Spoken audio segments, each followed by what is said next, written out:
Hai, Assalamualaikum warahmatullahi wabarakatuh. Salam bahagia, salam hormat, dan bertemu lagi di channel NASA 2K Studio bersama dengan Cikgu NASA.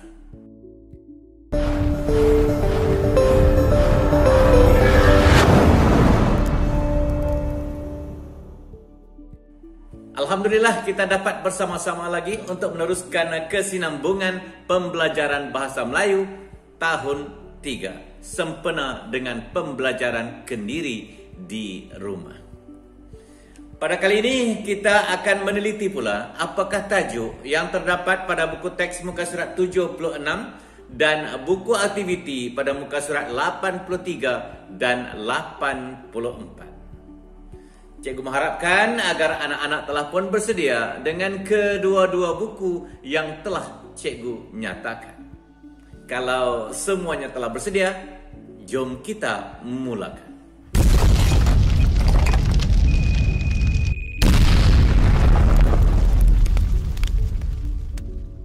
Pada akhir pembelajaran kali ini, cikgu mengharapkan agar anak-anak dapat membina ayat seruan dan ayat perintah mengikut konteks. Tanpa membuang masa, jom kita lihat dahulu buku teks muka surat 76. Ayat seruan dan ayat perintah. Oh, inspirasiku. Pada peringkat awal pun telah diletakkan kata seru dan juga tanda seru. Kita imbas kembali apakah yang dimaksudkan dengan kata seru. Ayat seruan adalah kata yang menyatakan perasaan seseorang seperti sakit, marah, terkejut, hairan, sindiran, sedih, terperanjat, hibah, dan sebagainya. Cara penggunaan kata seru disesuaikan dengan intonasi pengucapan, yaitu dengan nada yang meninggi atau menurun. Dan biasanya akan disertai dengan tanda seru. Satu lagi tajuk yang akan kita pelajari adalah ayat perintah. Ayat perintah terdiri dari 4 bahagian. Bahagian yang pertama ialah ayat permintaan yang biasanya menggunakan perkataan tolong dan bantu. Bahagian kedua ialah ayat silaan yang menggunakan perkataan sila dan jemput. Yang ketiga adalah ayat larangan yang kebiasaannya menggunakan usah dan jangan. Dan satu lagi adalah ayat suruhan yang tidak menggunakan mana-mana perkataan tertentu, tetapi menyuruh kita melakukan sesuatu pekerjaan. Oke, jelas ya? Kita kembali ke buku teks. Diberikan 4 kata seru di situ bersama dengan 2 gambar. Hai digunakan untuk menegur seseorang atau untuk menarik perhatian. Contoh ayat yang diberikan, hai Nabila, kamu sedang buat apa? Hai, menegur ya. Dan satu lagi perkataan, oh menggambarkan terkejut, hairan, gembira ataupun mengharap sesuatu. Mungkin Nabila akan menjawab seperti ini. Oh, kamu Fatin, saya sedang membaca artikel dalam majalah Dewan Pelajar ini. Dia terkejut sedikit. Baik, kita lihat gambar yang kedua. Kata seru yang diberikan adalah wah. Wah membawa maksud berasa hairan. Berasa hairan dan terkejut sedikitlah. Okey, kita lihat contoh ayat yang boleh kita bina. Wah, baik sungguh hati usahawan ini. Penggunaan kata seru wah. Dan jangan lupa akhiri dengan tanda seru. Kita lihat yang kedua. Menggambarkan perasaan hairan juga, tapi dalam situasi yang berbeda. Contoh ayat yang boleh kita bina di sini adalah ini adalah usahawan yang sering kali datang ke sekolah kita. Usahawan itu sering datang ke sekolah mereka. Jadi terkejut, hairan sedikit. Kita lihat pula gambar di bahagian bawah. Diletakkan pula perkataan-perkataan yang berkaitan dengan ayat perintah. Yang pertamanya harap. Harap adalah ayat permintaan. Harap. Jadi bagaimana kita nak membina ayat menggunakan perkataan harap ini? Harap pihak sekolah sudi menerima sumbangan ikhlas daripada saya. Selesai. Yang kedua, perkataan usah. Usah merupakan ayat larangan. Ayat telah pun diberikan, iaitu usah terkejut. Usahawan itu memang dermawan. Dermawan bermaksud orang yang baik hati dan suka menderma, membuat amal kebajikan. Gambar yang kedua di bahagian bawah diberikan perkataan jemput, merupakan ayat silaan. Yang pertama, puan penuhkan tempat duduk di bahagian hadapan terlebih dahulu. Itu dia mempelawar masuk. Dan satu lagi ayat yang perlu kita bina menggunakan perkataan jemput. Jemput masuk ke dalam dewan sekarang. Kita mempersilakan orang masuk ke dalam dewan. Dapat ya? Okey. Dah selesai apa yang kita nak sembang-sembangkan tentang ayat seruan dan ayat perintah dalam buku teks muka surat 76 ini. Sekarang kita beralih ke buku aktiviti muka surat 83 dan 84. Kita pergi ke buku aktiviti muka surat 83 terlebih dahulu. Aktiviti 6. Bina ayat seruan berdasarkan gambar. Disertakan 6 gambar dalam buku aktiviti ini berserta dengan kata serunya sekali. Gambar yang pertama diberikan kata seru hai. Hai menggambarkan teguran, menegur ataupun menarik perhatian, ya. Ayat pun telah diberikan, iaitu hai Puan Zaleha, jemput masuk.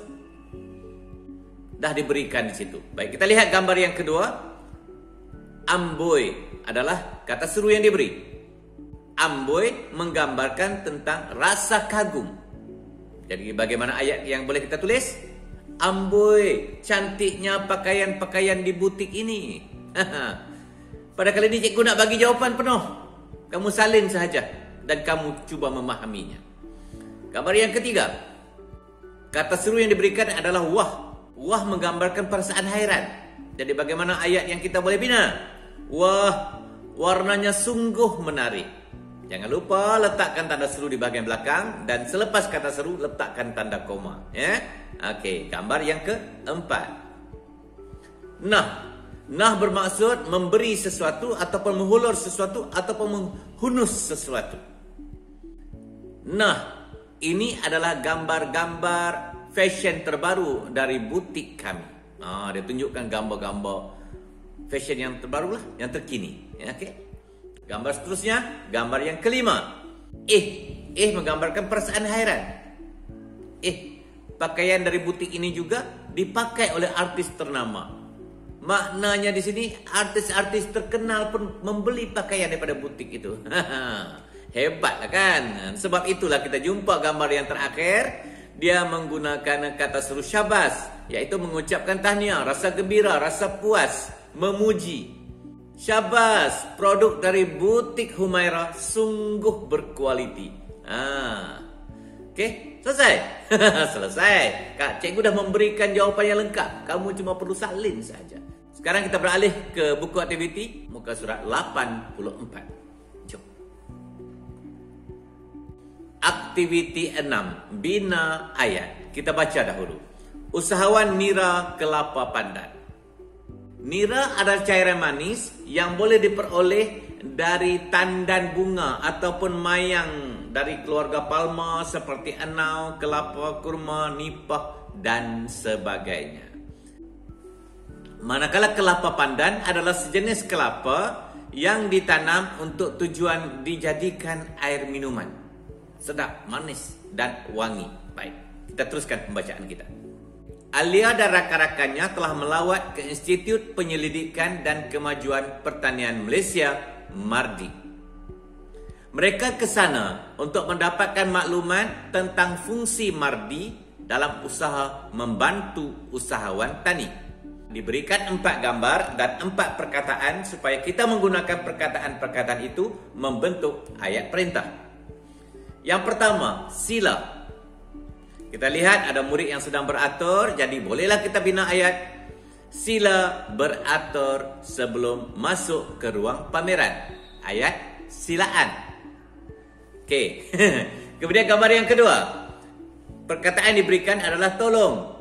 Jadi macam mana nak bina ayat? Tolong jangan bising ketika berada di sini. Okey, yang ketiga. Jangan. Biasanya kalau kita masuk dalam ruang pameran, tak dibenarkan berlari.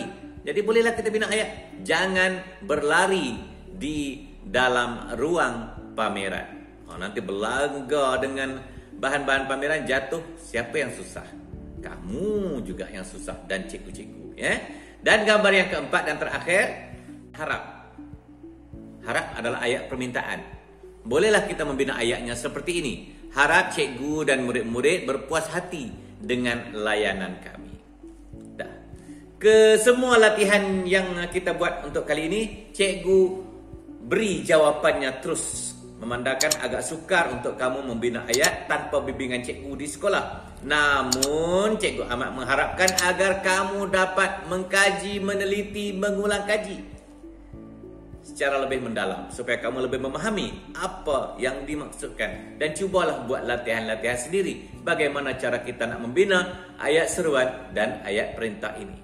Dan kamu sudahkanlah kerja ini dengan tulisan yang kemas dan cantik, dan nanti apabila kita bersemuka di sekolah, bolehlah kita semak bersama-sama.